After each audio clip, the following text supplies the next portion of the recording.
Welcome friends, welcome to my YouTube channel. आज हम लोग सीखेंगे कि कोई भी हमारा जो एजुकेशनल प्रोजेक्ट्स होते हैं, एजुकेशनल इंस्टीट्यूट हो गए, कोई स्कूल बिल्डिंग्स हो गई, तो उनमें जब हम लाइटिंग या इल्यूमिनेशन डिजाइनिंग करते हैं तो हमको किन बातों का ध्यान रखना चाहिए और क्या स्टैंडर्ड्स हमको फॉलो करने चाहिए।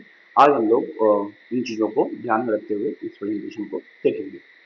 सो अगर हम एक एजुकेशन लाइटिंग की बात करें तो जो लाइटिंग है वो हमारी किसी भी एजुकेशनल बिल्डिंग में एक बहुत ही क्रुशियल रोल प्ले करती है in the case of learning, in case of productivity, कि बच्चा जल्दी चीज़ें समझे, उस चीज़ों को वो ईजिली सीख सके, तो उसमें ये बहुत ही क्रुशियल रोल प्ले करती है।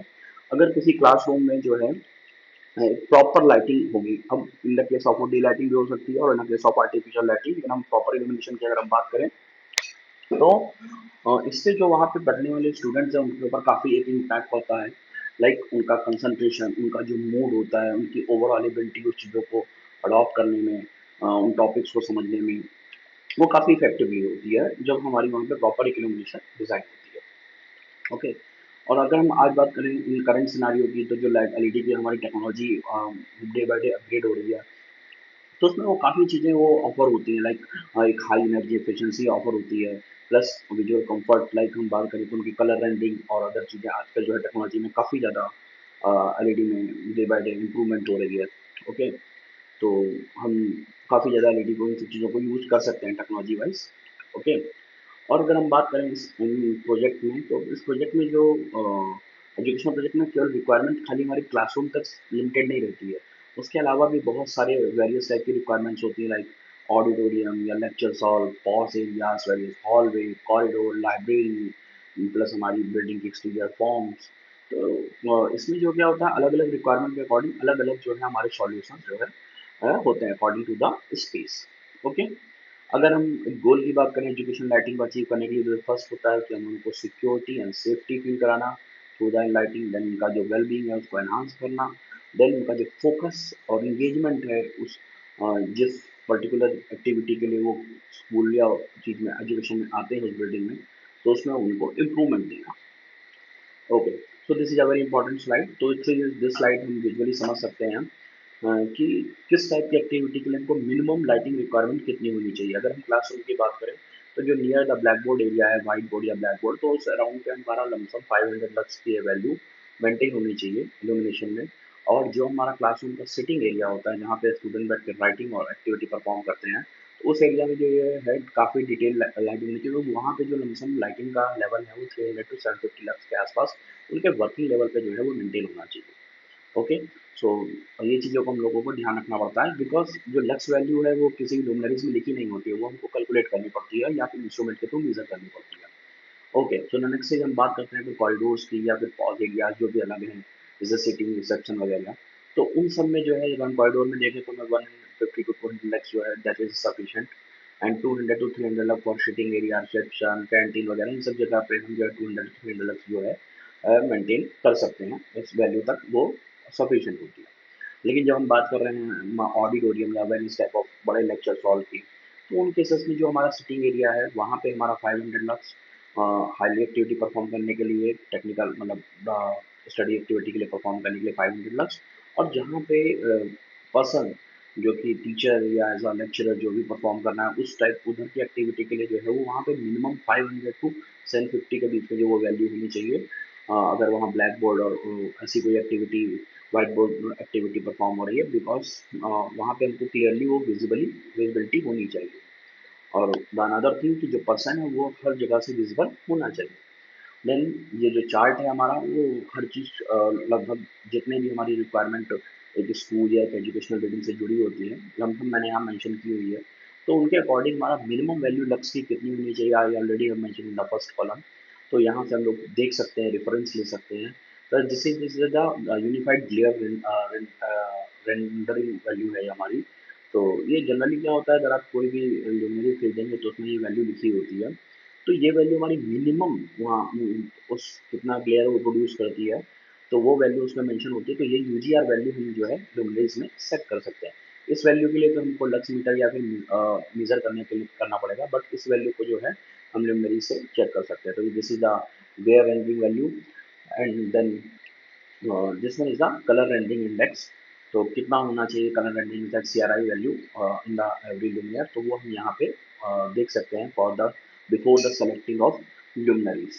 Okay, and this is the showing for few, यहाँ पे हमारा बहुत ही इंपॉर्टेंट है क्लासरूम और इवनिंग क्लासेस के केसेस में, डॉर्मेटरीज एंड कॉरिडोर्स में, कि मिनिमम वैल्यू जो लक्ष्य की है वो कितनी होनी चाहिए, इतना तो हमारा मिनिमम वहाँ होना ही चाहिए। ओके, अब बात करते हैं अगर कंट्रोल स्ट्रेटजीज की, तो हमारी जो कंट्रोल स्ट्रेटजीज होती हैं लाइटिंग को लेकर के वो बहुत सारी, जैसे कि यहाँ पे मेंशन है कि टाइम कंट्रोल के इतने से पर्टिकुलर इतने टाइम के लिए, then occupancy and motion control sensor की अगर वहाँ पे कोई है, then lighting is on, otherwise it's going to switch off, then we have a manual control option, plus day lighting harvesting, मतलब कि अगर हम अपने इस प्रोजेक्ट में डे लाइटिंग अगर इंग्रेस हो रही है तो उसके अकॉर्डिंग हमारी लाइटिंग का कंट्रोल हो, देन हम उसको थ्रू ऐप के थ्रू कैपेबल कर सकें, प्लस उनके जो कलरिंग ऑप्शन है उसमें चेंजेस कर सकें, white to yellow and others thing, then उसका इंटीग्रेशन और other services like HVAC and controlling the temperature and humidity factor also. तो ये हमारी लाइटिंग कंट्रोल स्ट्रेटजीज हो सकती हैं। लेकिन अगर हम बात करते हैं क्लासरूम को लेकर के, क्लासरूम, लेक्चर हॉल, ऑडिटोरियम, यहाँ पे हम लोगों को बेसिकली मैनुअली कंट्रोल अगर है तो वो बेटर है, नेसेसिटी है। हम लोग आजकल मॉडर्नाइजेशन के चक्कर में everything we are going to technology based very कि सेंसर एंड एवरीथिंग, बट अगर इन टाइप की जो एक्टिविटीज में अगर मैनुअली कंट्रोल होता है तो that is a better actually. Okay, so ये चीज़ को हमें ध्यान रखना है। ओके, तो अगर हम क्लासरूम लाइटिंग की बात करें तो हमारा जो इसमें अगर देखें तो क्लासरूम में मेनली जो 80% कम्युनिकेशन है वो विजुअल है। अगर हमको विजुअलिटी अच्छा नहीं होगा तो हमारा क्या वो स्टूडेंट से टॉक हो या फिर टीचर से, तो वो चीज़ अगर विजुअली क्लियर नहीं होगा, या फिर हमारा ब्लैक बोर्ड या ग्रीन बोर्ड वट एवर जो हम यूज़ कर रहे हैं प्रेजेंटेशन के लिए, तो वो चीज़ अगर विजिबिलिटी क्लियर नहीं होगी तो हमारे उससे परफॉर्मेंस पे इम्पैक्ट पड़ेगा। तो इसलिए वहाँ पे एक परफेक्ट लाइटिंग का जो लेवल है मिनिमम वो वहाँ पे होना ही चाहिए। तो वो जो मिनिमम लेवल है वो एटलीस्ट 300 लक्स तो मेंटेन होना ही चाहिए। और जो ब्लैक बोर्ड और व्हाइट बोर्ड का जो एरिया है उसके नियर अबाउट सराउंडिंग में 500 लक्स का एलिवेशन मेंटेन होना चाहिए, जिससे चिल्ड्रन और स्टूडेंट जो भी हैं वो उसको इजीली वर्ड को चीज़ों को आइडेंटिफाई कर पाए। हम लोगों ने जनरल देखा भी होगा कि आजकल बहुत सारे छोटे छोटे बच्चों में आई ग्लासेस जो है वो लग रहे हैं ड्यू टू द पावर, और वो हालांकि वो कई सारे रीजन से हो सकते हैं, जेनेटिक भी, बट एक ये भी एक रीजन है कि कम लाइट में होने के कारण they are not clearly visible to the blackboard or whiteboard, or sometimes they have lost the interest in the study, है ना। तो इस चीज़ को हमें इम्प्रूवमेंट करने के लिए ये फैक्टर भी इम्पोर्टेंट फैक्टर है हमारा illumination. Okay, so these are just some few photograph, तो हम फोटोग्राफ्स के थ्रू भी समझ सकते हैं कि हम लोग यहाँ पे डे लाइटिंग को भी हार्वेस्टिंग, डे लाइटिंग को भी इंपॉर्टेंस दी जा रही है, प्लस जहाँ डे लाइटिंग बहुत ज़्यादा अवेलेबल नहीं वहाँ पे आर्टिफिशियल लाइटिंग के भी थ्रू मेंटेन किया जा रहा है। Okay, then lecture halls and auditorium की बात करें तो वहाँ पे हमको 500 टू 750 के आसपास जो है वो मेंटेन करनी होती है। ओके, प्लस इसमें जो एक और इम्पोर्टेंट फैक्टर है that is the uniformity ratio. तो यूनिफॉर्मिटी रेशियो जो है वो हमको 0.7 के आसपास जो है हमको रखना होता है, ताकि वहाँ पे पूरा ओवरऑल लाइटिंग जो है वो एक जैसी दिखे, कहीं पे भी डार्कनेस और कहीं पे भी वो ना हो। ओके, और then the important thing, teachers जो है वो क्लियरली विजिबल होना चाहिए फ्रॉम एवरी सीट। ऐसा नहीं है कि there are corner side someone is not seeing the teacher. Okay, even teacher is also seeing the every angle of every seats in the lecture halls. Okay, so these are some few photographs of the lecture hall and auditorium. Then we are talking about some pause areas, corridor, some recreation places, recreational places. तो देख सकते हैं किस तरीके से lighting control किया गया है। अगर हम जनरली डिज़ाइनिंग की बात करें तो जो बेसिकली ये प्लेसेस हैं इनमें हमारे डे लाइटिंग का भी काफ़ी ज़्यादा इंटरेस्ट होता है, बिकॉज वो बड़े बड़े कॉरिडोर इन सबसे कनेक्टेड होते हैं। बट फिर भी इन सब प्रोजेक्ट्स के लिए हमको विजुअली ज़्यादा अपेयरेंस के लिए केवल जो रिक्वायर लाइटिंग की रिक्वायरमेंट होती है वो नियर अबाउट 200 लक्स होती है, जिसको हम लोग इजीली मेंटेन किया जा सकता है। Okay, so these are some few photographs, so you can take a reference कि हाँ इस तरीके से लाइटिंग के पैटर्न को किया जा सकता है।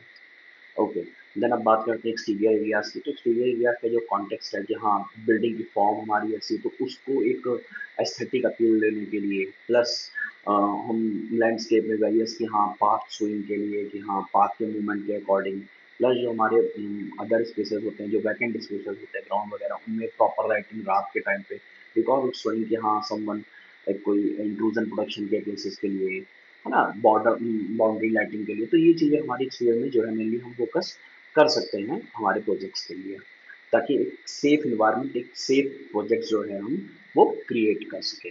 Okay, so these are some few another sample photographs, तो हम इजीली देख सकते हैं किस तरीके से हम कॉल वो staircase, step, even outer form पे किस तरीके से लाइटिंग को किया जाता है। Okay, so I hope so आपको ये प्रेजेंटेशन पसंद आई होगी। If you have any query regarding this, so please ask the question in our comment box. Surely I will reply you in few time. Thank you so much. Please like my video and subscribe my channel.